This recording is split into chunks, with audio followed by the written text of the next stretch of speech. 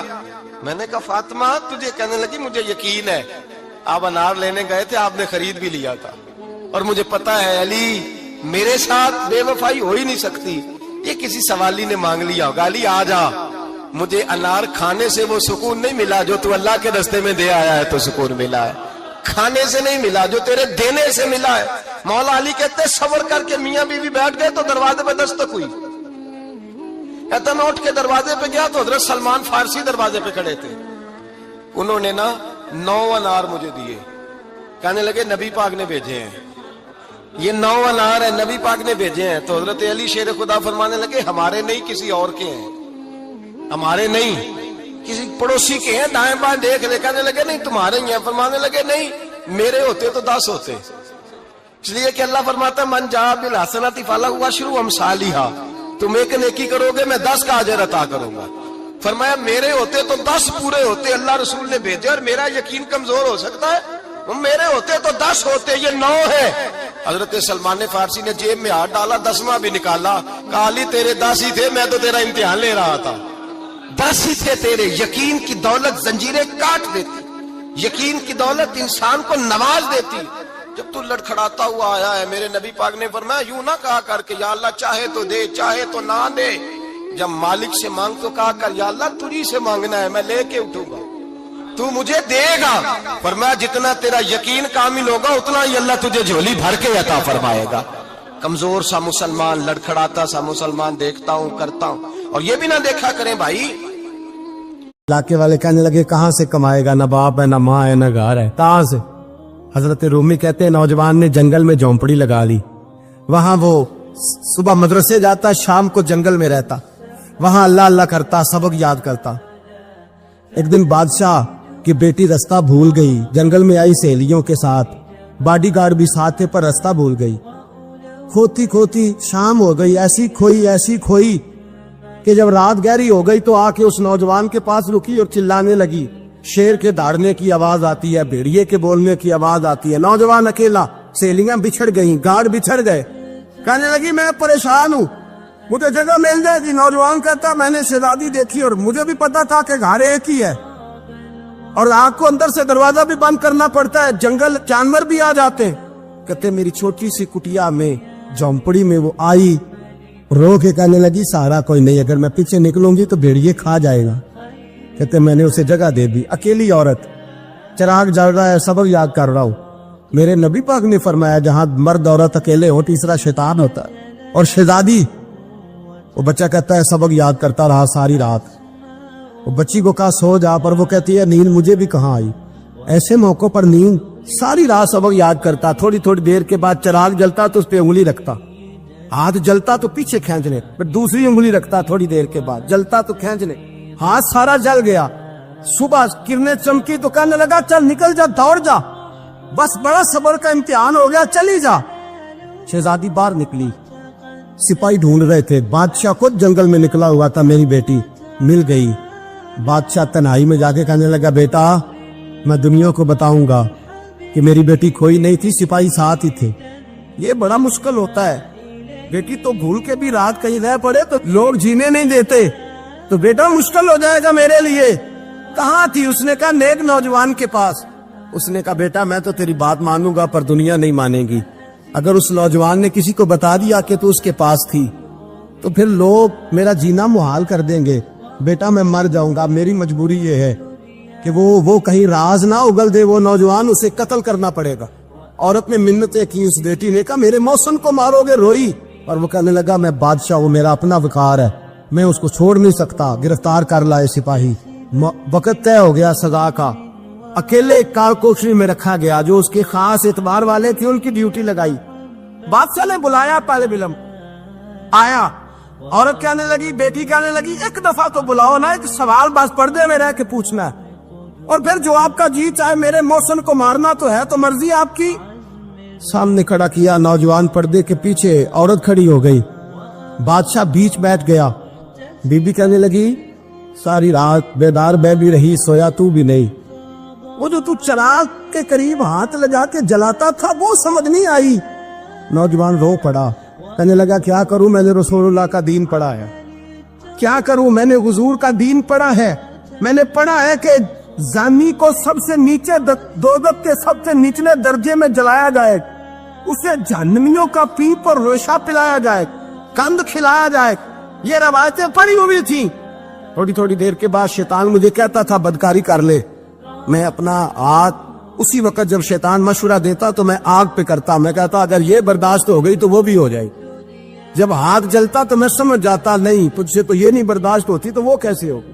پھر مجھے شیطان مشورہ دیتا کوئی دیکھ نہیں رہا تو بلانے نہیں گیا، خود آئی، میں دوسری انگلی لگا دیتا، میں نے آگ جلایا اور میں سمجھ گیا جب چھوٹا سے چراغ کی اتنی سی شمع کی آگ نہیں برداشت ہوتی تو دوزخ کیسے برداشت ہوگی۔ کہتا میں باز آیا، بادشاہ نے یہ کہانی سنی، لفظ سنے تو چیخ مار کے رویا، کہنے لگا او طالب علم تو میرے نبی کا سچا غلام ہے، اور میرے رسول کے جو سچے غلام ہوتے ہیں انہیں پھانسیاں نہیں دی جاتی، انہیں تخت پر بٹھایا جاتا ہے، اب تجھے سزا نہیں ہوگی بلکہ میں اپنی بیٹی کا نکاح تیرے ساتھ کروں گا اور میرے بعد اس سلطنت کا بادشاہ بھی تو ہی بنے گا۔ اب وہ نوجوان وہاں نعرے لگا رہا ہے، کہتا لوگو تم مجھے کہتے تھے دین سے کیا ملتا ہے، دین سے تو اللہ تخت و تاج بھی عطا فرما دیتا ہے، اگر نوجوان شرم و حیا والے بن کے رہے اللہ ساری عزتیں دے دے گا۔ دیکھیں نا اللہ کے فضل سے عزت ملتی ہے، اور جب کوئی عزت داروں جیسا کام ہی نہ کرے۔ ایک بات اور عرض کرنی ہے پر وقت تھوڑا رہ گیا۔ جوانوں، میں نا جب کبھی پریشان ہوتا ہوں نا تو میں یہ والی بات کھول کے پڑھتا ہوں، والا یہ بات ڈھارس بناتی ہے، ڈھارس توانائی دیتی ہے، پورا مضمون باندھا ہے۔ اعلیٰ حضرت کہتے ہیں بیروپیہ تھا، مداری، روپ بدل بدل کے دکھایا کرتا تھا، بادشاہوں سے انعام لیتا تھا۔ ایک دن اورنگزیب عالمگیر کے پاس آ گیا، کہنے لگا میں روپ بدلوں گا، اگر آپ پہچان نہ سکے تو میں انعام لوں گا۔ آپ نے فرمایا میں کوئی ایسے ویسا بادشاہ نہیں، کام مجھے دھوکہ دینا مشکل ہے، کہا نہیں میں روپ بدلوں گا۔ حضرت اورنگزیب عالمگیر بڑے نیک بادشاہ گزرے، بڑے پرہیزگار، وہ بیروپیہ کہنے لگا میں روپ بدلوں گا، آپ نہیں پہچان سکیں گے۔ فرمایا چل جتنا تیرے اندر زور ہے لگا لے۔ حضرت نے اعلان کیا کہ میں نے فوجی بھرتی کر دے، 2 ماہ کے بعد ٹیسٹ ہوگا۔ وہ 2 مہینے دوڑتا رہا، رنگ روپ بناتا رہا، آیا ٹیسٹ دینے، 2-3 سپاہیوں کا امتحان لیا، اس کی باری آئی تو 10 روپے دیے، کہنے لگے تیرے آنے جانے کا کرایہ میں نے تجھے پہچان لیا ہے۔ کچھ دنوں کے بعد جانے لگے سفر پر تو بھکاری آ گئے خیرات مانگنے، اس نے بھی سارے منہ پر سیاہی مال لی، کپڑے پھاڑ لیے، سر کے بال مڈا لیے، پگے تک کٹا لی، بدرنگ ہو کے آیا، کاسا آگے کیا تو حضرت نے 10 روپے ڈالے، کہنے لگے تیرے آنے جانے کا کرایہ میں نے پہچان لیا ہے۔ کچھ دن گزرے تو ٹیچر کی ضرورت تھی، اس نے منہ سے بڑی کر لی، داڑھی نکلی لگا لی، سر پہ جنا کیپ پہن لی، ایک شیروانی لے لی اور ہاتھ میں چھڑی پکڑ کے آیا، کہنے لگا میں استاد ہوں، 2-4 بندوں کا امتحان لیا، اس کی باری آئی تو 5 روپے دیے، 10 روپے دیے، کہا تیرا کرایہ میں نے پہچان لیا۔ 2 سال گزر گئے، وہ جب بھی آتا حضرت پہچان لیتے۔ ایک دن سفر پہ جا رہے تھے، بہت بڑا لشکر تھا، جہاد کرنے جا رہے تھے اورنگزیب عالمگیر، تو دیکھا ایک پہاڑی ہے، پہاڑی پہ لوگ جا بھی رہے ہیں آ بھی رہے۔ اورنگزیب عالمگیر پوچھنے لگے یہاں کیا ہے؟ کہنے لگے بابا جی بیٹھے ہیں دعا کرتے ہیں، اللہ کے نیک بندے ہیں۔ اورنگزیب کہنے لگے یار پرانے لوگ سارے ہی اللہ والوں کو مانتے، یہ بھی مصیبت آئی ہے جتنی نہیں آئی ہے، سارے لوگ ہی مانتے۔ کہنے لگے ذرا میں دعا نہ کراؤں، بچے کام جا رہا ہوں۔ اورنگزیب بادشاہ تھے، بادشاہ لوگ نازک مزاج ہوتے ہیں، گھوڑے سے اترے، بڑی مشکل سے پہاڑی پہ چڑھے، اوپر گئے تو لائن لگی ہے، بابا جی غار میں بیٹھے، کہنے لگے میں نے ملنا، میں اورنگزیب ہوں۔ انہوں نے کہا ہمارا بابا اس طرح کا پیر نہیں کہ امیر آئے تو رنگ اور ہو، غریب آئے تو اور ہو، یہاں اگر ملنا ہے تو لائن میں لگ جاؤ، سب ایک جیسے۔ اب لائن میں کھڑے ہو گئے، 50 آدمی آگے تھے، کہتے ہیں 51واں نمبر تھا، تھک گیا دھوپ میں کھڑا کھڑا۔ جب میں پہنچا غار کے دہانے تو میں نے بابا جی کے چہرے پہ نظر ڈالی تو بڑا نورانی چہرہ، بڑی خوبصورت لب و لہجہ۔ میں نے کہا میرے جیسا آدمی بھی پگڑی باندھ لے تو اچھا لگنے لگ جاتا ہے، بڑا خوبصورت انداز۔ کہتے ہیں میں ان کے پاس اتحیات کی حالت میں بیٹھ گیا، میں نے کہا حضور میں جا رہا ہوں جہاد کرنے، دعا کرنا۔ بزرگوں نے ہاتھ اٹھائے، اللہ اس کی مدد فرما، دین کو غلبہ عطا فرما، اسے دین کا سچا پکا سپاہی بنا۔ پھر تھپکی دی، 2-4 نصیحتیں نکال ڈالی، دیکھنا ظلم نہ کرنا، زیادتی نہ کرنا، جب تو جیت